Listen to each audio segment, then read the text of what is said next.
August 14వ తేదీ 2025వ సంవత్సరం గురువారం. ఈ వీడియోలో అనంతపురం టమోటా స్టాక్ ఎంత వచ్చింది, అలాగే ధరలు ఎలా ఉన్నాయో పూర్తి వివరాలు తెలుసుకుందాం. ఇక ముందుగా అనంతపురం స్టాక్ చూసుకుంటే ఈరోజు టోటల్గా స్టాకు 2,15,000 క్రేట్లు అయితే రావడం జరిగింది. 2,15,000 బాక్సెస్ అనంతపురం టమాటా స్టాకు. ఇదే డేట్కి నిన్న సంవత్సరం గత ఏడాది ఎంత వచ్చిందంటే 2,60,000 క్రేట్లు అయితే వచ్చాయి. ఇంతకు ముందు సంవత్సరం ఇదే డేట్కి ఆగస్టు 14వ తేదీకి 2024 సంవత్సరంలో 2,60,000 క్రేట్లు వచ్చాయి. ఈరోజు 2,15,000 క్రేట్లు అయితే వచ్చాయి.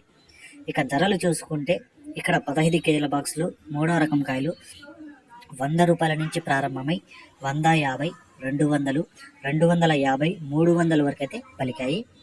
రెండో రకం కాయలు చూసుకుంటే 300 నుంచి ప్రారంభమై 350, 400, 450 రూపాయల వరకు అయితే పలికాయి. ఒకటో రకం కాయలు చూసుకుంటే 450 రూపాయల నుంచి ప్రారంభమై 500, 550 రూపాయల వరకు అయితే ఒకటో రకం కాయలు పలికాయి. ఇక ఇప్పటి వరకు జరిగిన వేలం పాటల ప్రకారం టాప్ రేట్లు చూసుకుంటే 600 నుంచి 700 వరకు ఒక్కొక్క మండీలో ఒక్కొక్క సూపర్ టాప్ 600, 620, 650, 680, 700 ఇలా ఒక్కొక్క మండీలో ఒక్కొక్క టాప్ రేట్ అయితే పడడం జరిగింది. హైయెస్ట్ టాప్ రేట్ చూసుకుంటే ఇప్పటి వరకు జరిగిన వేలం పాటల ప్రకారం 700 టాప్ రేటు. ఏమన్నా ధర పెరిగితే నెక్స్ట్ వీడియోలో చెప్తాను.